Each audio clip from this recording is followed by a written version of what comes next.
আসসালামু আলাইকুম। নোয়াখালী সার্কিল মল্লিকা দিঘির পার ঈদগাহ মাঠ। আল্লাহ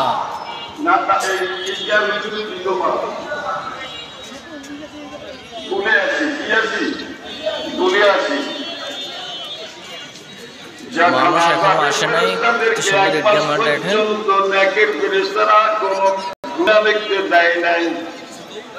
আল্লাহর গোলাম আল্লাহর কাছে মাপ চাইয়ে, কার কাছে? আল্লাহর গোলাম আল্লাহর কাছে মাপ চাইবে। 1 মাস পর্যন্ত তাদেরকে তাকে ভুলে রেখে দিয়েছিল। আল্লাহর গোলামকে আল্লাহ মাফ করে দেবে।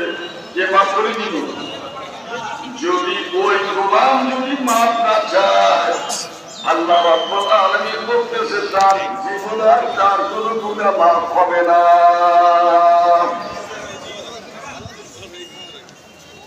আল্লাহ রাব্বুল আলামিন বলতেছে আমার গোলামেরা আমার সাথে আজকে সাক্ষাৎ করবেন। তার আগে আমরা কার সাথে সাক্ষাতে আছি? হযরত মুসা আলাইহিস সালাম আল্লাহর সাথে কথা বলতেন। কার সাথে? আল্লাহর সাথে কথাবার্তা বলতেন। আল্লাহ রাব্বুল আলামিনের কথা এত সুন্দর, আল্লাহ রাব্বুল আলামিন জানি কত সুন্দর, আল্লাহ রাব্বুল আলামিনের কথা এত মধুর, আল্লাহ রাব্বুল আলামিনের চেহারা, আল্লাহ রাব্বুল আলামিন যেন কত মধুর।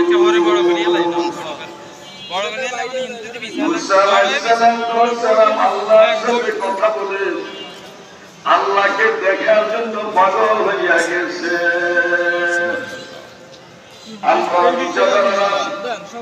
রমজানে যত কোরআন পাঠ করেছি, সমস্ত কোরআনের আয়াতগুলো আল্লাহর সাথে কথাবার্তা হয়েছে। রমজানে কোরআন পড়তে পড়তে এত মধুর আল্লাহর বাণী, এত সুন্দর আল্লাহর কথা। কোরআন পড়তে পড়তে পড়তে পড়তে আমরা আল্লাহ আমাদের জন্য পাগল হইয়া গেছে। মুসা আল্লাহর জন্য পাগল হয়েছে, আল্লাহ কোরআনের জন্য পাগল হইয়া গেছে। পাগল হয় না, এটা ওনার খেলাফের ক্ষতি হয়। কোরআনের জন্য এত বেশি ওনার আকর্ষণ চলে আসছে। মুসা কার জন্য পাগল হয়েছে? আল্লাহ কইছে আমার গোলামেরা যখন কোরআন পড়ে আমি তাদের জন্য আমার সত্তর হাজার নূরের ঘটনা খুলে পান্ডুলিতে তাকাইয়া থাকি।